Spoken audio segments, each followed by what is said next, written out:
அதாவது இப்போ நம்ம பார்க்க போகிறது வந்து பாத்ரூமில் வாட்டர் லீக்கேஜ் ஆகிறதுக்கு பார்க்குறோம்.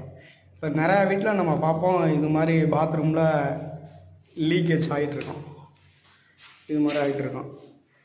இப்போ இதை நம்ம எப்படி அரெஸ்ட் பண்ணுறதுன்னு பார்க்க போகிறோம்.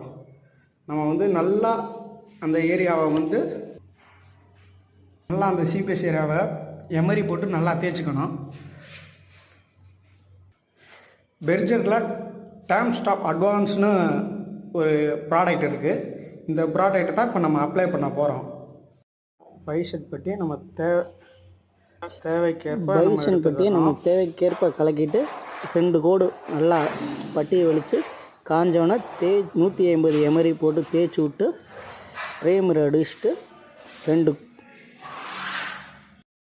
கோடு கலர் கொடுத்துருக்கோம். நண்பர்களே பாருங்கள்.